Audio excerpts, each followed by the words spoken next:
शरीर के द्वारा चोरी करना, शरीर से चोरी होगी, लग गया। व्यभिचार करना, पर स्त्री गमन करना, ये शरीर से पाप लग गए। ऐसे ही 3 पाप मन से। परद्रोह शास्त्रों में लिखा है कि दूसरे से द्रोह करना, ये मन के द्वारा है। और किसी भी दूसरे पदार्थ की इच्छा करना कि धन मेरा हो जाए, यही मन के द्वारा हो गया। तीसरा, गुरु पर, अपने इष्ट पर श्रद्धा न करना, विश्वास न करना, शंका करना, ये चौथा पाप लग जाता है। ऐसा परिद्रोह दूसरों का कहता है कि पड़ोसी का काम खराब हो जाए, मेरा बन जाए।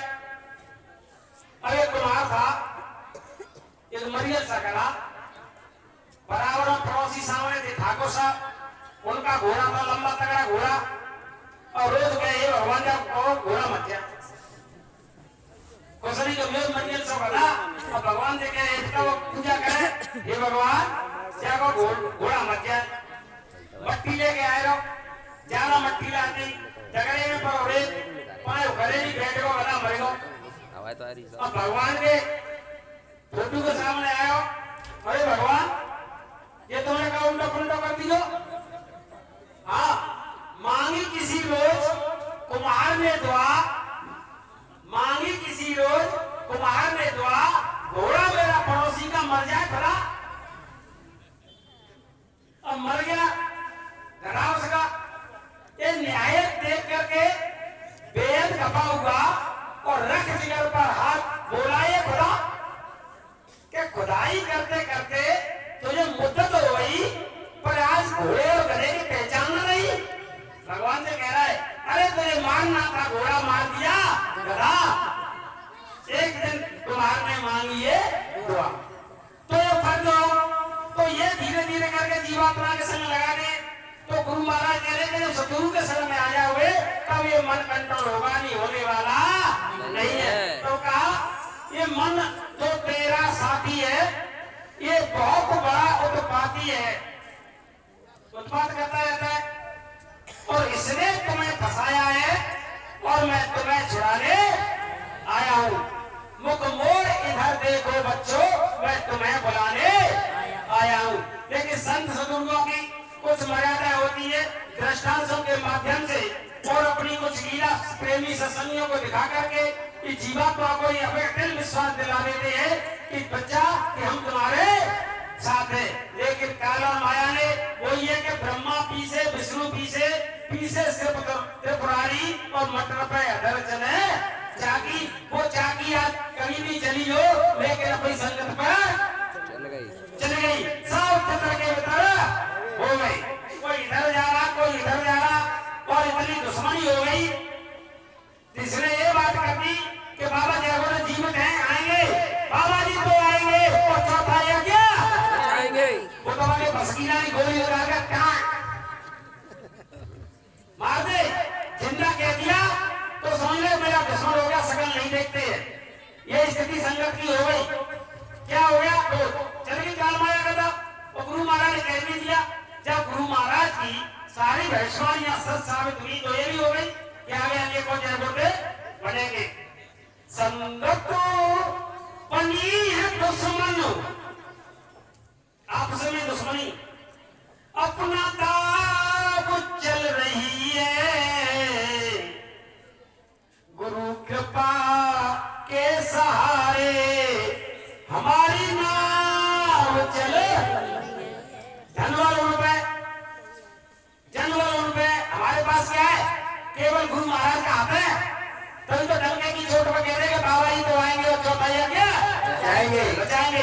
लेकिन वो कम बड़े रुपए, गुरु कृपा से ही हम चल रहे हैं। तभी तो है कि बनते हैं गुरु भाई। अब वैसे तो गुरु आएंगे, सकल एक दूसरे की देख लीजिए।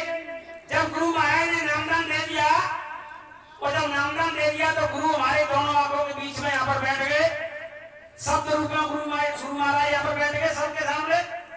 अब उसको जय बोलते नहीं बोला तो किसका अपमान हुआ, गुरु महाराज का तो हुआ। तुम तो यहाँ बैठे ही है। बनते हैं गुरु भाई लेकिन प्रीति ना निभाई, प्रीति नहीं निभाई, बस दुश्मनी चालू हो गई। तो बाबा जयपुर महाराज यही तो बता रहे कि काल ने भी नर्मदा ले लिया है और संगत में सेवा भी करेगा और तुम्हारे भी घुस जाएगा तो अपना उठा पटक का काम वो करेगा। तो ऐसी ऐसी मिसाल हुई, वो भक्ति पर खड़े हो गए। आज बाबा जयपुर महाराज ने कहा, ए बच्चा मैं ये करूंगा, मैं वो करूंगा, मैं ये बनाऊंगा, मैं वो बनाऊंगा, और फिर सब कुछ खत्म। ये भी कहा और फिर एक चमत्कार होगा, चमत्कार को नमस्कार होगा और सारे बच्चे झंडे के नीचे आ जाएंगे। नहीं बाबा जी को, बाबा जी कुछ काम हुआ नहीं। और वे कह रहे बाबा जी तो चले गए, लेकिन उनके बच्चों पर विश्वास भरोसा नहीं। बड़े बड़े प्रेमी हुए। बदायूं में हजरत निजामुद्दीन औलिया फकीर हुए और वो दिल्ली में जाकर के उनका आश्रम है जिसका निजामुद्दीन स्टेशन है, और उनका प्रेमी अमीर खुसरो वो कवि थे। बंगाल में गुरु महाराज ने भेज दिया कि बच्चा बंगाल चले जाओ, वहां पर कवि सम्मेलन है विश्व का। कवि सम्मेलन में गए और वहां पर उन्होंने पुरस्कार जीता। इधर गुरु महाराज के दरबार में पड़ोस का कोई आदमी आ गया जो उनका शिष्य नहीं था, लेकिन उसको यह आशा विश्वास लेकर के आया कि फकीर महात्मा रहते हैं, महात्माओं के दरबार से कोई आज तक खाली नहीं रहा और ना खाली वापस जाएगा। मेरा आवाज कम करो, बहुत तेज है। दूर कर ले, थोड़ा सा दूर से बोल है। हेलो, अब सही है, अब सही है, दूर कर। तो उन्होंने दूर से बोल कहा कि महात्माओं के दरबार में कोई न कोई चीज मिल जाती, खाली नहीं जाते। तो उनके पास आ गए, बोले बच्चा कैसे है? कहजू मेरी बिटिया की शादी है तो कुछ पैसा मिल जाता। तो उन्होंने कहा ठीक है बच्चा, कोई प्रेमी आएगा तो हमको दान दक्षिणा देगा, हम तुमको दे देंगे। जो सामान आता था प्रेमियों में बांट देते थे। अब एक दिन, 2 दिन, 3 दिन वो बुजुर्ग बने रहे, लेकिन कोई प्रेमी नहीं आया पैसा लेने के लिए। तो उनको क्या देते? तो बुजुर्ग बोले हजूर बिटिया की परसों शादी है, अब हम क्या करें? तो उन्होंने कहा अच्छे बच्चा कोई प्रेमी आया नहीं, हमारे पास कुछ है नहीं, तो ऐसा करो कि महात्माओं के दरबार से कोई खाली नहीं आता, ये हमारी जूती है फटी हुई, इनको ले जाओ। फटी हुई जूती उनको दे दी। अब बुजुर्ग बड़बड़ाता हुआ जा रहा है कि बताओ बाबा जी ने क्या कर दिया, ये जूती कोई लेगा नहीं, एक आने की भी, और लड़की की शादी के इनको ले जाओ। 3 दिन और खराब कर दिए और घर पर रहता तो कहीं न कहीं से व्यवस्था कर लेता। इधर अमीर खुसरो विश्व विजेता बन करके लौट रहा था, पूरा सामान लेकर के वो जीता था कवि सम्मेलन में। जैसे ही वो आया नजदीक में तो बोला ये मेरे पीर की खुशबू आ रही है, या मेरे पीर हैं यहाँ पर, या कोई मेरा पीर का मुरीद है जो यहाँ से निकल के जा रहा है। जैसे ही बुजुर्ग पार हुआ, अमीर खुसरो आगे निकला तो खुशबू पीछे से आने लगी। बोले कि हो ये बुजुर्ग ही हजूर के पास से आ रहा है। आवाज दी, वो लौट करके आए तो कहा करते हो मेरे पीर के पास से आ रहे हो? कि हाँ आ रहा हूँ हजरत निजामुद्दीन औलिया के पास से। अच्छा, तो मेरे पीर ने कह दिया आपको कि हाँ ये दरिए जूती बड़ी पटाई। वो तो गुस्से में था ही, जूती को लेकर के चूमा अमीर खुसरो ने और कहा कि तुम इनको बेचना चाहते हो, बाकी बेच दूंगा, मेरे क्या काम की, ले जा। बोले क्या लोगे? तो बोले कि तेरी नाराजगी सुन रहे। तो उन्होंने कहा ठीक है, जो विश्व विजेता बन के लौटा था सारा धन उसको दे दिया। बड़ा बूढ़ा खुश हो गया कि चलो बिटिया की शादी हो जाएगी, क्योंकि महात्माओं के कई एक तीर पर कई निशाने हुआ करते हैं। तो वो तो घर चला गया।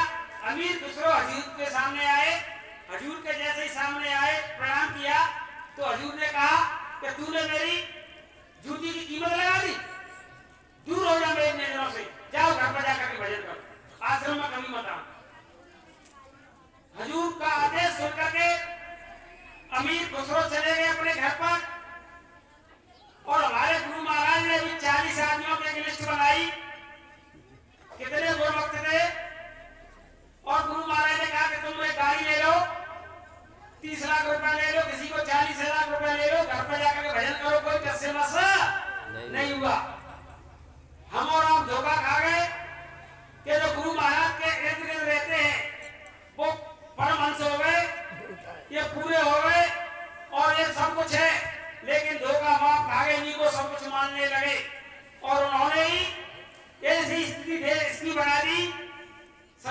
बहुत बुरी हालत की ईसाई ने कहा है कि आप ही ने बनाई कि दोस्तों इस जमाने को क्या हो गया,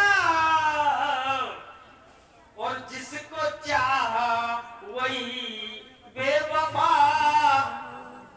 वे लोग बेवफा हो गए जो हमको उनको पूछते थे, पैरों में देते थे कि स्वामी महाराज मिलवा दो, बच्चा की शादी काट दिलवा दो स्वामी से कह करके।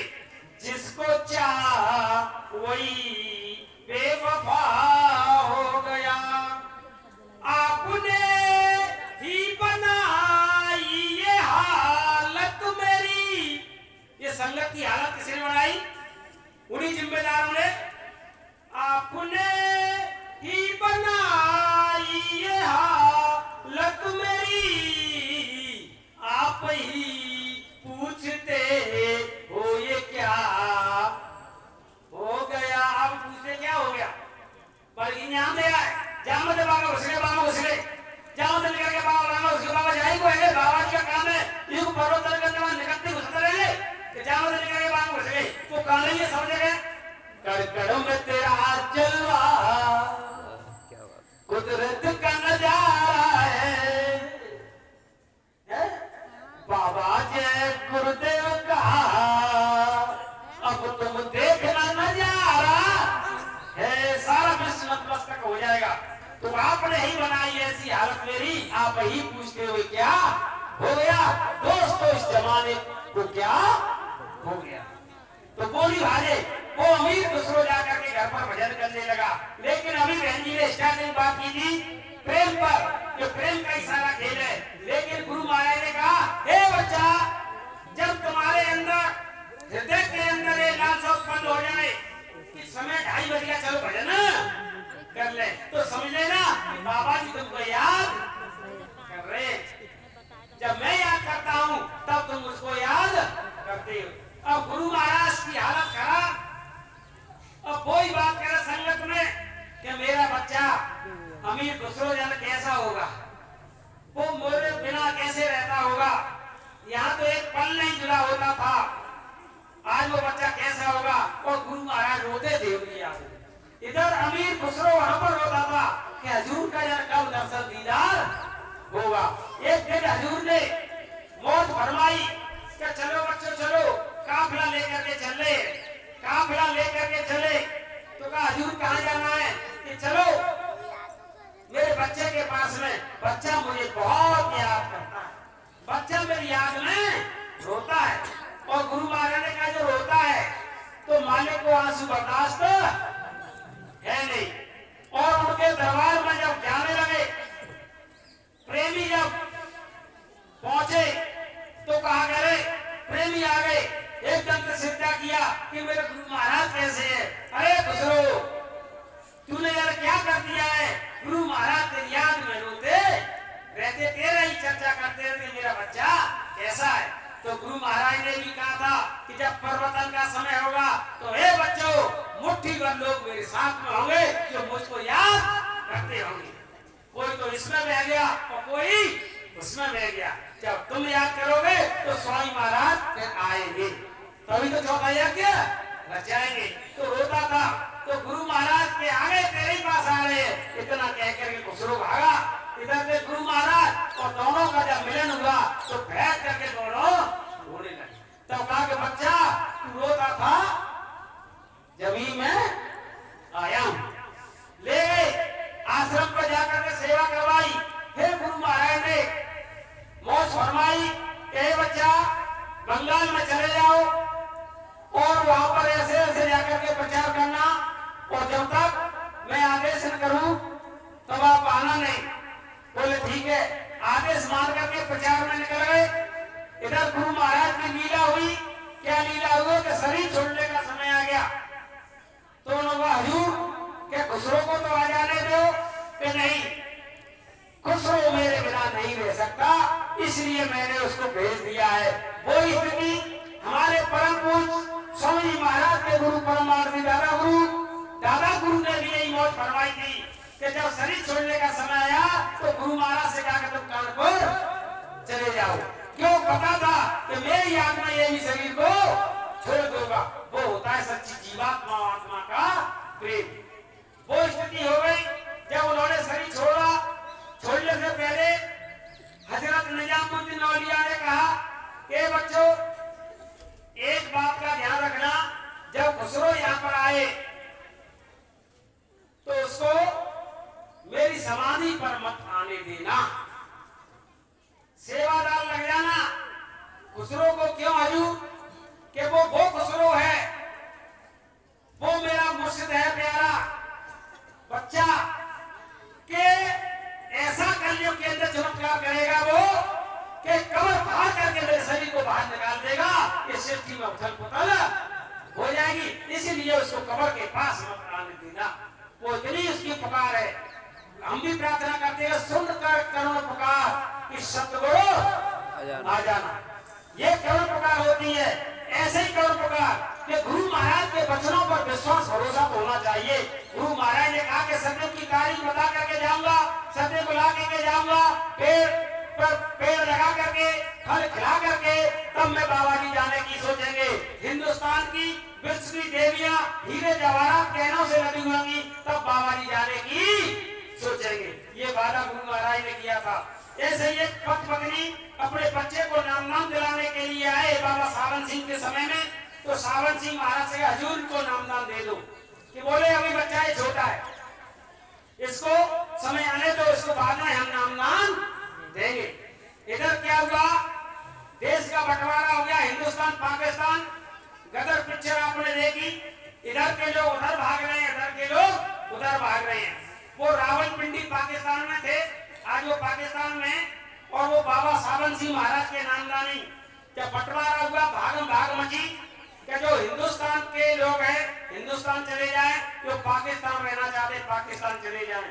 वो पत्नी एक अपना सामान बक्से में रखा और अपने उसी बच्चे को लेकर के गोद में रख करके चलने लगे स्टेशन की तरफ। जब तक पीछे आतंकवादी पड़ गए, पकड़ो मारो काटो, पकड़ो मारो काटो की आवाज आने लगी।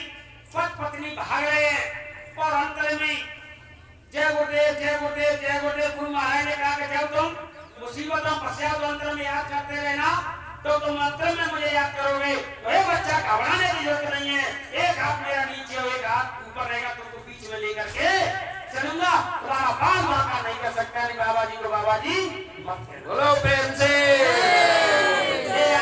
लेकर के भाग रहे हैं, इधर पत्थर में ढेबर लगी, ठोकर लगते ही संदूक घराम सीने गिरा और बच्चा छिटक करके झाड़ी में गिर गया। इधर तलवार लेकर के वो आतंकी पीछे भाग रहे हैं और बच्चा भी छूटा और लड़का भी छूटा और पत्नी ने हाथ पकड़ा और भागते जा रहे हैं, रोकते जा रहे हैं, रोकते जा रहे हैं। स्टेशन पर जब आए तो पत्नी कहने लगी अपने पति से कि स्वामी ये तो गुरु का वचन झूठा हो गया। कैसे? गुरु महाराज ने कहा था हमारा एक ही विधवा बच्चा था कि नामदान इसको बाद में देंगे। बच्चा भी गया, धन भी गया, सामान भी गया और नामदान कौन देगा? गुरु की बात झूठी हो गई।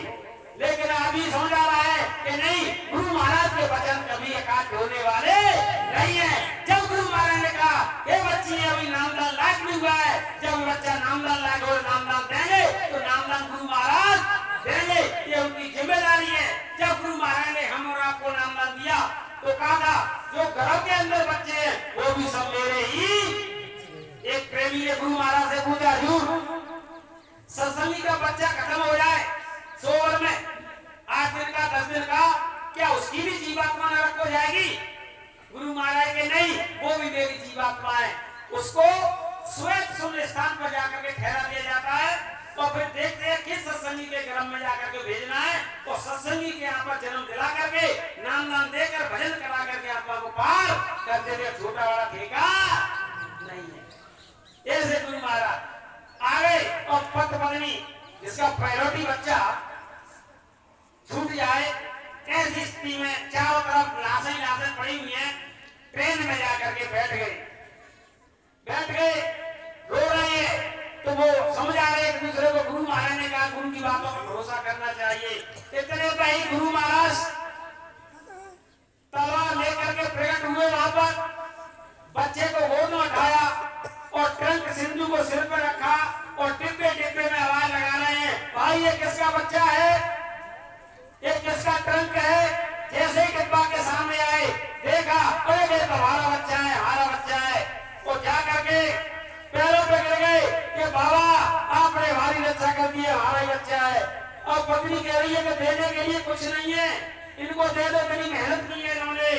तो उन्होंने कहा 2 रुपए निकले, उनका सब जवाब हुई, 2 रुपए निकाल करके दिए कि लो बाबा ये बड़े 2 रुपए आपने बहुत मेहनत की है। बोली ये मेहनत की बात नहीं, ये विश्वास भरोसे की बात है। बच्ची तूने कहा था कि गुरु महाराज झूठ नहीं बोलते, गुरु महाराज ने वादा किया कि जब तक मैं बच्चे को नामदान आगे मिलेगा और ये नामदान नहीं दूंगा, ये बच्चा खत्म हो जाता तो तेरी श्रद्धा खत्म हो जाती, तो गुरु परंपरा आगे आकर के खत्म हो जाती। तेरे विश्वास दिलाने के लिए ही देख मेरे खून से लथपथ सारे कपड़े है और तेरा ट्रक का सामान है, मैं लेकर के आया हूँ। इतना कहकर रोने लगे और रोते ही बेसुध हो गए पद्मनी और गुरु महाराज गायब हो गए। बोलो प्रेम से जय गुरुदेव। ऐसा प्रेम गुरु महाराज के पास तो हमारे प्रेमी कहने लगे कि बाबा जी बोले चले गए।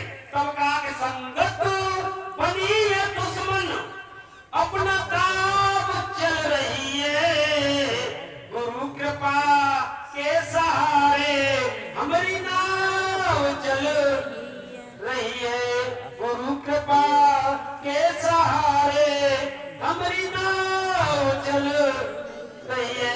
ऐसे ही अमीर गुरुओं ने जब आए और उन्होंने हजरत निजामुद्दीन औलिया साहब ने शरीर छोड़ दिया, समाधि लग गई।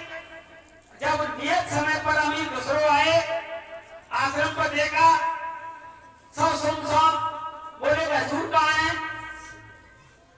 कुटिया में हो गए, कुटिया में नहीं, कुटिया नहीं, चारों तरफ पूछ रहे कहीं गए, कोई बोले नहीं। हजूर ने मना कर दिया कि बताना नहीं, तो बोले कोई नहीं बोल रहा, कुछ न कुछ तो बात है। एक और बहन जी थी, वो अपनी साधना तपस्या करती थी, तो वहां पर गए कि दीदी गुरु महाराज दिखाई नहीं दे रहे, कोई बता नहीं रहा है गुरु महाराज गए कहाँ। तो बोले कि गुरु महाराज तो हमारे साथ है, लेकिन भैया गुरु महाराज पंचभौतिक शरीर को छोड़ करके अपने धाम में चले गए। इधर के समाधि तो वहां पर बनी हुई है। जैसे ही भागे पहरेदार ने रोक दिया कि आप गुरु महाराज की समाधि के पास नहीं जाओगे। बोले क्यों? तो गुरु महाराज का आदेश नहीं है। तो गुरु महाराज ने कहा था कि हाँ, जब गुरु महाराज ने शरीर छोड़ा तो कहा था खुसरो को समझा देना कि समाधि के पास नहीं आए, नहीं तो समाधि में से जिस्म को निकाल लेगा और बात करवा लेगा, इतनी ताकत है। तो वहीं पर बैठ गए, बोलेंगे आप कुछ नहीं कहूंगा। जब गुरु महाराज का आदेश है, हुक्म है, तो कुछ नहीं कहूंगा, बैठ गए, कलम निकाली, पेंसिल निकाली और बस वहीं पर एक कविता लिखने लग गए कि गोरी सोवे सेज पर और मुख पे डाले केस, चले खुसरो रहना नहीं, रात भई जा देश, ना कुछ खाया न पिया और शरीर को वहीं पर खुसरो ने छोड़। ये आत्मा परमात्मा का सच्चा प्रेम। हमारे 40 ने मैंने कहा प्रेम सब धर के पीछे भागे रहे। एक उम्रो अखबार भाई को जय गुरुदेवा बाबा जय गुरुदेव शरीर छोड़ो फलानो भाई को एक उन्हीं तो रोज बैग में खत्म ले गए, धनवाई धर्म देख रहे, पता है पद को देख रहे, सब कहना पड़ा। तो गुरु महाराज कहीं तो कह रहे कि तुम फंसे कर्म के फंदे में, बाबा जी ने फंदा डाल दिया है, इससे हो गए अति गंदे हैं और तेरी कर्म गंदगी धोने को मैं सतदेश से आया हूँ, तेरी कर्म गंदगी धोने को मैं सतदेश से आया हूँ। तुम भूल गए हो अब मुझको, मैं तुमको नहीं भुलाया हूँ, तुम भूल गए हो अब मुझको, मैं तुमको नहीं भुलाया।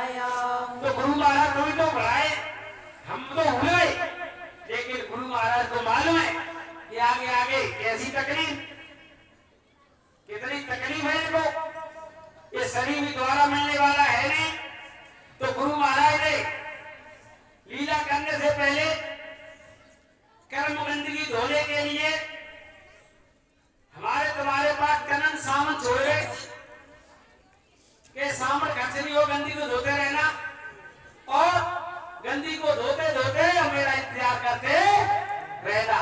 कौन सा दे दिया कि बाबा जी का कहना है और शाकाहारी रहना है। इससे बड़ी गंदगी धोते रहना, मुंह से बोलकर, पर्चे बांटकर, दीवारों पर लेकर मेरा ये संदेश जन जन तक पहुंचा दो। तुम्हारे कहने से कोई शाकाहारी नहीं होगा, लेकिन सबका लेखे में लिखा जा रहा है, सारी व्यवस्था लेखे में लिखी जा रही है। जब हिसाब दरबार में होगा तो गुरु महाराज ने कहा मैं वहां पर खड़ा मिलूंगा और कहूंगा कि मेरे बच्चे ने इतने तारीख को इतने बजे फलाने शहर फलाने गांव में मेरा संदेश सुनाया, खड़ा सुन रहा है। ये सबकी लिखा पढ़ी हो रही है।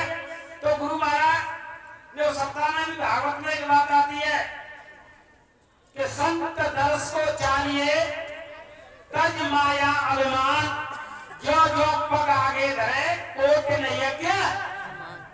गुरु आदेश हम और आप निकलेंगे तो जो कालवा फैसला मानता है, बाबा जी ने कहा गंदगी तेरी कर्म गंदगी धोने को मैं सप्त देश से आया हूं। गंदगी क्या है? पाप की, पुण्य की गंदगी, जाने अनजाने में, मन से, वचन से, कर्म से, वाणी से, देखने से, सुनने से लग गई जीवात्मा पर। और इतनी गंदगी सफाई, और जब तक सफाई नहीं होगी जीवात्मा जाएगी नहीं। जब फैसला होगा तो वह कहेगा कि पुण्य का भी 10 गुना ले जा और पाप का भी 10 गुना ले जा। तो गुरु महाराज ने कहा कि अच्छा तुम्हारा कितना पुण्य है? तो देवी प्रकट हो जाएगी कि इसने मेरे नौजवान लोटा ढाले मंदिर पर और 10 गुना गुना कर दो, कितने साल इतने लाख लोटा हो गए, पुण्य पहले ले जा। गुरु महाराज कह रहे ठीक है, ये हमारे हो और रील चल रही है, ये शाकाहारी विचारों बच्चे निकले गांव गांव पैदल चल रहे हैं। एक पग नापना आपके ही शास्त्र में लिखा है, जो जो पग आगे धरे कोट नहीं यज्ञ। 1000 यज्ञ का एक पग में, ये तो लाखों करोड़ों पग, सबका हिसाब किताब करा करके और जीवात्मा को अपने साथ ले जाए। दूसरी बात ये हम आपको करना ही है, सुमरन ध्यान भजन आप आपको करना ही है, गुरु आदेश का पालन करना ही है। और दूसरा बहन जी ने बताया था कि माँ बाप की सेवा, ये रहनी सहनी भी तो जरूरी है। केवल इससे काम नहीं होगा कि बाबा जी का कहना है